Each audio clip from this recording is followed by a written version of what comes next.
Welcome back to the deep dive. Today we're getting into something really interesting. It's excerpts from The Art of Happiness, the book with the Dalai Lama and psychiatrist Howard Cutler. That's the one. A pretty unique pairing. And our mission today, really, is to pull out the core ideas about happiness from their conversations. Okay. Drawing on both Buddhist thought and modern psychology. Yeah. How cultivating our inner world is really the key. That's the argument. Right. And the source material hits on so much what happiness even is, suffering, dealing with tough emotions, building compassion, connection. It's packed. Yeah, definitely a lot to unpack. Let's dive in. So they kick things off with this really basic idea, something everyone shares. What's that? It's simple, really. We all want to be happy, and we all want to avoid suffering. That's it. Fundamentally, yes. They call it the most fundamental reality. At that level, things like culture, background, they don't matter. It's just human. Okay. And right away, they challenge this common idea, don't they, that happiness just depends on, what happens to us, good stuff, bad stuff. Exactly. They argue pretty strongly that our state of mind matters more than the external events themselves. How do they back that up? Well, they talk about adaptation. Remember the example of the nurse? Vaguely, yeah. She got some money. A lot of money. Company buyout, windfall, huge external positive. Right. And yeah, she was elated for a while. But then her mood, her general happiness level, it pretty much just returned to her baseline. Huh. And the opposite, too, right? The person with the serious diagnosis. Yeah, Cutler's friend diagnosed with HIV. Devastating news, obviously. Awful. But over time, he actually reported feeling happier. Said he appreciated life more, got into spirituality. Wow. So the external event was huge, negative, but the internal state actually shifted positively. It shows the power of the internal, doesn't it? And it's not just massive events. Cutler mentions studies like just shifting your perspective slightly. Asking people to finish the sentence, "I'm glad I'm not a camera." Like contemplating how things could be worse. Exactly. And doing that actually boosted their reported life satisfaction. Yeah. It shows how much influence our internal framing has. Okay, so cultivating happiness isn't just like a nice-to-have feeling. The book argues it has real, tangible benefits. Oh, absolutely. Way beyond just feeling good. Like what? Well, the research they cite connects happiness to attracting partners, stronger marriages, better parenting skills, and health-wise. Better immune function, lower risk of cardiovascular disease. They even mention potentially living like up to 10 years longer. 10 years? Seriously? Okay, that's significant. It is. And happier people tend to be more resilient, too. They Yeah. bounce back from adversity better, can handle difficulties more effectively. And it doesn't just stop with the individual, does it? They talk about it spreading. Yeah, like it's contagious. Studies apparently show happiness moving through social networks. Interesting. And it can act as an antidote to prejudice. Changes brain responses, apparently. Reduces that us versus them mentality. Huh. And there was even one study suggesting happier nations tend to have more freedom and democracy. The ripple effects seem pretty wide. Okay, so this leads to the big question. If happiness is so beneficial, where does it actually come from? The book tackles that directly. It does. And it says, look, external things can play a role. Health, wealth, friends, sure, they can contribute. But there's a catch. A big one.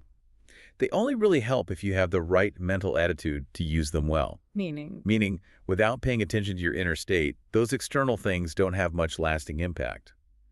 Think about wealthy societies.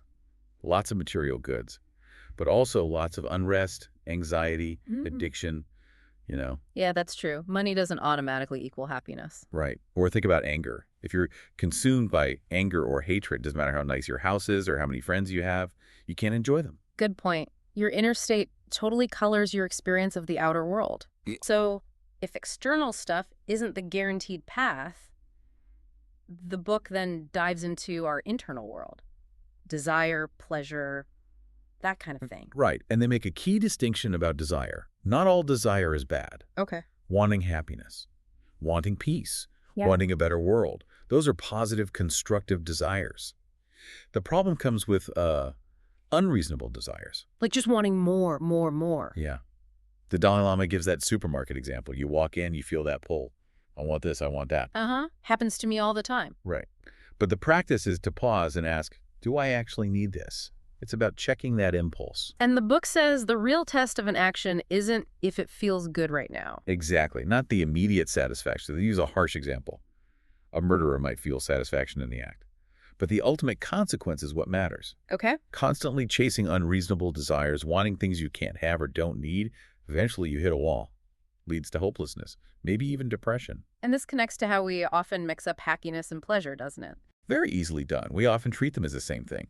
The book touches on historical views, Freud, even neuroscience, looking for those pleasure spots in the brain. Right. But focusing only on pleasure, especially those fleeting kinds, can actually lead to problems down the road. There's an example of someone making a job choice just for immediate perks. And regretting it later. Yeah, because it wasn't aligned with deeper values or long-term happiness. Pleasure is part of life, but it's not the whole picture of happiness. So, pulling this together, the core message seems to be that real, lasting happiness isn't just something you stumble upon. No, it requires work, an inner transformation, Yeah. changing your outlook, your way of thinking. They call it inner discipline. Not just one magic trick, then. Definitely not. It's like physical health, you need different nutrients, right?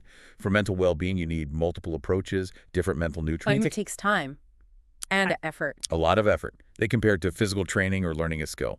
It's very much presented as a process of learning. What are the steps in that process? They lay it out. First, learning, understanding how negative emotions hurt you and positive ones help. That leads to realization. Then comes determination, really deciding you want to change. Okay. That determination fuels action, which requires ongoing effort. And they stress that our intelligence, our ability to understand, is key to making these inner changes, to developing what they call a good heart. Which leads to a question I was thinking, and maybe you were too. If we all naturally want happiness and want to avoid suffering, why is it so hard? Why all this training and discipline? That's a really natural question, isn't it? Yeah, why isn't it just automatic? Well, the explanation they offer is that those unhelpful habits, the negative patterns, the things that do lead to suffering eventually, they're also kind of ingrained in us. Oh. So overcoming those requires conscious effort. It requires discipline. You have to actively work against those ingrained tendencies, even though they ultimately cause pain. It's about redirecting that natural desire to avoid suffering towards tackling the roots of it inside ourselves. Okay, that makes sense. It's not just about avoiding surface pain, but digging deeper. Exactly. So building on that inner work, the next big theme is, well, it seems external, but it's deeply linked. Our basic nature and how we connect with others. Yes. There's this core belief presented that humans inherently have the potential for compassion, that our fundamental nature is actually gentleness. Gentleness. That's interesting. It is. And they contrast it with just raw intelligence. Intelligence without compassion can be really destructive. They mentioned Stalin as an example. Right. But intelligence combined with what they call a warm heart that leads to constructive things. Respecting others, finding common ground, reconciliation. And they suggest this compassion isn't just learned, it might be innate, like a seed. Yeah, they touch on research suggesting infants might be sort of wired to connect and please others. Like there's a seed of compassion there from the start, just needing the right conditions to grow. Which ties right into how much importance the book puts on intimacy and connection for our well-being. Huge importance. The health links they cite are pretty striking. You mentioned some earlier. Yeah, studies showing people with strong relationships are more likely to survive heart attacks, major surgery, lower rates of cancer, infections, better immune function, lower cholesterol, and again, that potential link to a longer life. It really paints connection not just as nice, but as biologically necessary almost. It seems that way. They mentioned psychoanalysts like Fromm and Bowlby, who thought the fear of being separate, of being alone, is a really deep source of anxiety for us. We need to belong. And they broaden the idea of intimacy beyond just, romance or physical closeness. Right. It's about sharing your innermost self, experiencing a sense of connectivity. It can take many forms. Which challenges that common Western idea that you find true intimacy only with the one, your romantic partner. Exactly. They use that example of someone putting a Lonely Hearts ad in the paper. Personal's ad, yeah. Right. But maybe that person is surrounded by family, friends, colleagues. Other potential sources of deep connection they're overlooking because they're so focused on finding that one special someone. So the advice is to widen our net. To expand our concept of intimacy. To find connection based on shared humanity, like the Dalai Lama does, with family, friends, even strangers. And that's linked to his own feeling of not being lonely, because he actively looks for the good in people. That's what he attributes it to. Looking for the positive, seeing the shared humanity. It creates an immediate feeling of affinity, of connection, wherever he is. That focus on connection flows really naturally into the next part, which is all about cultivating compassion. Yes. And a really key idea here is the difference between two kinds of compassion. Okay. There's the kind tinged with attachment, the compassion we naturally feel for our family, our friends, people we like. Right, the easy kind. Relatively easy, yes. But then there's genuine compassion. And this is different. How's It's not based on whether you like someone or if they're close to you. It's based on recognizing that all beings want happiness and want to avoid suffering, just like you do. even people you dislike or consider enemies. Especially them, in a way. Recognizing they have that same fundamental wish and the same fundamental right to be happy and free from suffering. That's genuine compassion. And that kind is more stable. Much more stable. Relationships based just on attraction or shared interests or wealth. Those things can change, right? Marriages based only on looks can falter. But compassion, based on this fundamental shared reality, that's something you can rely on, even when things get tough, economically or personally. Okay, so how do we actually cultivate that? How do we do genuine compassion? The book gives methods, right? Yes, practical techniques. One is empathy. Putting yourself in their shoes. Literally, actively trying to imagine their situation. How would you feel if you were them? It means, just for a moment, setting aside your own perspective and trying to genuinely understand and respect theirs. Like the author getting annoyed with the taxi driver. Yeah. Initially just angry, but then pausing, thinking, well, maybe he's having a terrible day, maybe there's something going on. Shifting from judgment to potential understanding. The Dalai Lama does this too, right? When someone isn't truthful. You gave that example, yes. Yeah. Instead of just blaming them, he considers, why might they feel they can't be open with me? Have I not created enough trust? It involves self-reflection, too. What else? Is there meditation involved? Definitely. They describe a specific meditation practice. How does it work? You visualize someone who is suffering. You really analyze their suffering. Think about its causes and effects. Then you relate it to your own capacity for pain and joy, recognizing you both share this. You let that natural feeling of compassion arise. Then you actively wish for them to be free from that suffering. And finally, you make a resolution to actually help them if you can. And there's that giving and receiving thing too. Right, the Tonglen practice. Yeah. Mentally breathing in their suffering, taking it on and breathing out, sending them well-being, happiness, whatever they need. It's a powerful visualization. And again, they connect this inner practice to real-world benefits. They do. They cite studies, like the one showing people's immune systems, specifically immunoglobulin A, boosted after watching a film about Mother Teresa's work. Just from watching. Apparently. And other studies linking volunteer work and altruistic activities to increased life expectancy. So cultivating compassion isn't just mentally beneficial, it seems to have positive physical effects too. Which brings us to the flip side, dealing with suffering itself. The book doesn't pretend it doesn't exist. Not at all.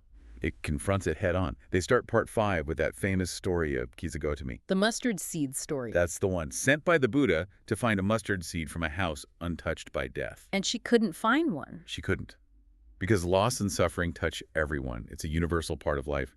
No exceptions. So the point isn't to avoid suffering entirely, because you can't. But the crucial thing, the book argues, is our attitude towards it, how we relate to it. Kisagotami's realization didn't stop her grief, but it changed something. It changed the secondary suffering, the suffering that comes from fighting reality, from feeling singled out, from thinking, why me? Understanding its universality brings a level of acceptance. And we have lots of ways we usually try to avoid it, don't we? Oh yeah, the book lists them. Chemicals, denial, just distracting ourselves, blaming other people. Like that colleague in the restaurant complaining about the slow service. The perfect example. Getting personally offended, making it all about them. Instead of just accepting a minor delay, it's that intense aversion to any discomfort. So the alternative is? What? Just accepting it. Developing greater tolerance, greater acceptance, seeing suffering not as an aberration, but as a natural part of existence, as the Dalai Lama puts it, part of samsara, the cycle of life. This doesn't make problems vanish, but it makes adversity more bearable. Does thinking about it beforehand help? Mental preparation? Reflection can definitely help prepare the mind, make you less shocked when difficulties arise. But as they say, it doesn't eliminate the problem itself. It just changes your capacity to handle it. And a really big point they make is about self-created suffering. How much of our misery do we actually bring on ourselves? Like personalizing things that aren't personal? The restaurant again. Exactly. Or misunderstanding concepts like karma. How so? Seeing it as passive fate. Oh, well, bad karma, nothing I can do. The book emphasizes karma is an active process. Our choices, our actions, they create causes that have effects. We have agency. We're involved in creating our reality, good and bad. So taking responsibility is key. Huge. And using objective analysis. When things go wrong, okay, look for external factors. Maybe the boss is having a bad day. But also, and this is crucial, honestly, look at your own contribution. Like the Dalai Lama asking what his fault might be if someone lies to him. That's such a powerful example of taking responsibility, isn't it? Looking inward first. Then they get into some really difficult emotions. Anger, hatred. And the message is blunt. Hatred is never positive. Ever. Can you just suppress it, push it down? Doesn't work, they say. That energy has to go somewhere. You need to actively cultivate the antidotes. Patience and tolerance. And it's not passive waiting. It requires enthusiasm, real effort. They call it a combat against anger. Why is hatred so bad? It destroys your own peace of mind, first and foremost. Yeah. It clouds your judgment, makes you confused, makes everything worse. You can't think clearly when you're consumed by it. So what do you do when you feel angry? Practical advice. If it's mild anger, maybe you can confront it directly, analyze it. But if it's strong, take a time out. Step away. Yeah, think about something else entirely. Let the intensity die down. Then when you're calmer, try to reason about the situation, analyze it. And patience is like a shield. Exactly. It protects you from doing or saying things you'll regret when angry. It allows you to endure some temporary discomfort or injustice, knowing that reacting with anger could lead to much greater suffering later. Like that prisoner who endured having his arm hurt to ultimately save his life. Those stories about the monks in prison are incredible illustrations of this. Aren't they? The chant master whose biggest worry was losing compassion for the guards torturing him. Or the other monk who basically used decades of imprisonment and torture as intensive spiritual practice, finding mental peace despite horrific physical suffering. It's mind-boggling, really. It shows the power of the trained mind, doesn't it? Yeah, definitely. Okay, what about anxiety and worry? Another common struggle. They offer a very clear, logical framework for this. A step by step. Pretty much. Sure. Step 1, analyze the situation honestly. Is there actually anything you can do about this problem? Is there a solution? Okay. Step 2, if there is something you can do, then do it. Take action. Stop worrying and start doing. Makes sense. Step 3, if there is genuinely no solution, nothing you can do to change it, then accept it. There's literally no benefit in worrying about something you cannot change. Easier said than done sometimes. Absolutely. Yeah. Which is why step 4 is, if needed, reinforce these ideas. Remind yourself again and again.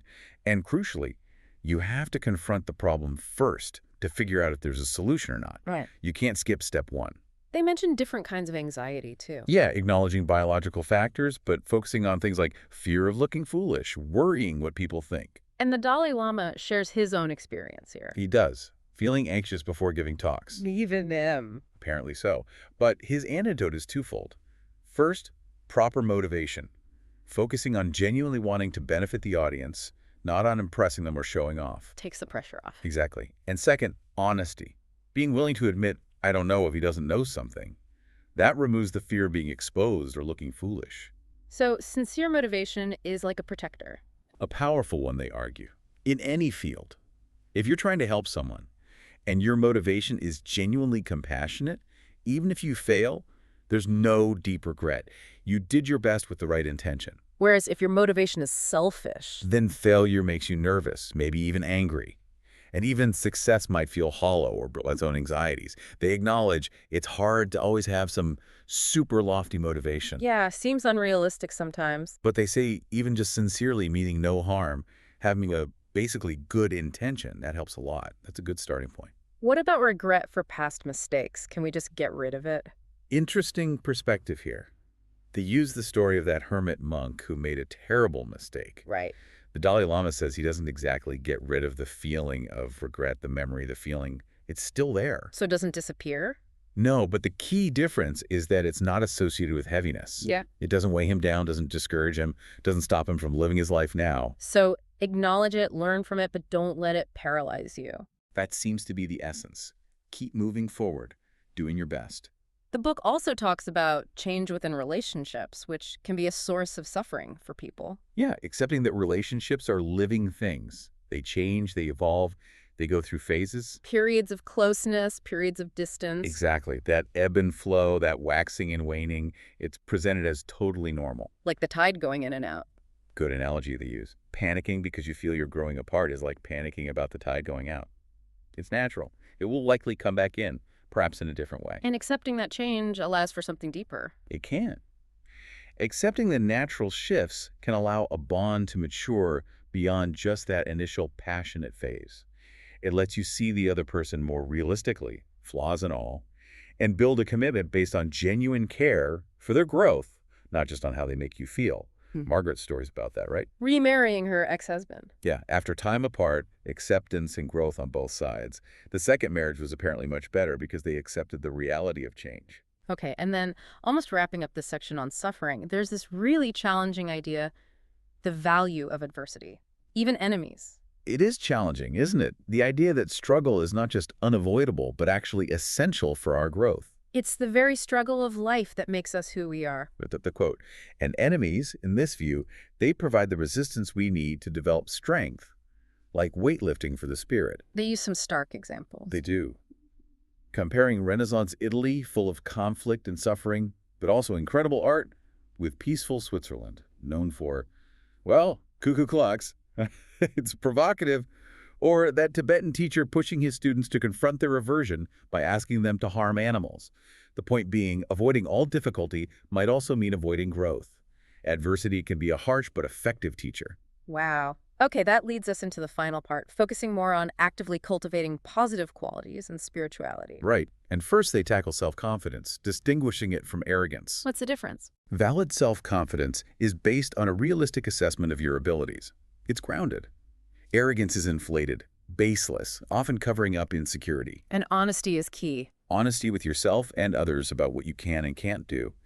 Being honest leads to openness, less fear of being found out, and that builds genuine confidence. Like the Dalai Lama not pretending he can do miracles. Exactly. He knows he can't, so he's not unconfident about that, though he might feel awkward if people expect him to. And when facing complex decisions, like political ones, he consults others widely. That process builds realistic confidence. Then there's the opposite, self-hatred. The Dalai Lama was surprised by this concept. Initially, yes, because Buddhist practice often focuses on lessening self-centeredness, so the idea of actively hating oneself seemed foreign. But he acknowledges it's real. Oh, yes. He confirms it's a real phenomenon, common in therapy settings, even if maybe not as universal as sometimes thought. Is there an antidote suggested? A Tibetan meditation practice is mentioned. Consciously remembering the positive qualities you share with all human beings, potential for kindness, intelligence, etc., as a way to counteract self-criticism. But they also suggest that just hearing the Dalai Lama's initial reaction, his genuine surprise, might be kind of healing for someone struggling with it. Like, oh, maybe this isn't fundamental after all. Interesting. Okay, finally, spirituality. How does that fit into happiness? It's presented as the final, perhaps deepest component, and they talk about it on two levels. Two levels. Level one is formal religion, having a belief system like Christianity, where loving God provides an ethical framework that leads to loving others. That structure can support happiness. And level two? Level two is what they call basic spirituality. This isn't tied to any specific religion. It's about cultivating fundamental human qualities: goodness, kindness, compassion, caring. And this basic spirituality is for everyone. Essential for everyone, they argue, believers and non-believers alike. Since non-believers are the majority, finding ways to cultivate these qualities is crucial for humanity. How do non-believers cultivate them without religion? Through education, primarily. Understanding why these qualities are beneficial, framing them as practical necessities for individual and societal well-being, not just as religious commandments. So cultivating these positive states is the spiritual life. That's the essence of it, yes. An inner discipline, developing compassion, patience, kindness. These positive states simply cannot coexist with hatred, greed, intense selfishness. One displaces the other. And this inner strength can be incredibly powerful. The stories they share demonstrate that. Terry Anderson surviving years as a hostage, sustained by his faith. The monks in prison maintaining compassion under torture. It shows the resilience that genuine spiritual practice, whether religious or secular, can provide. And what does practice actually mean here? Is it just praying or meditating? Those could be part of it, but true spiritual practice, as they refine it, isn't limited to specific times or actions. It's more of an attitude.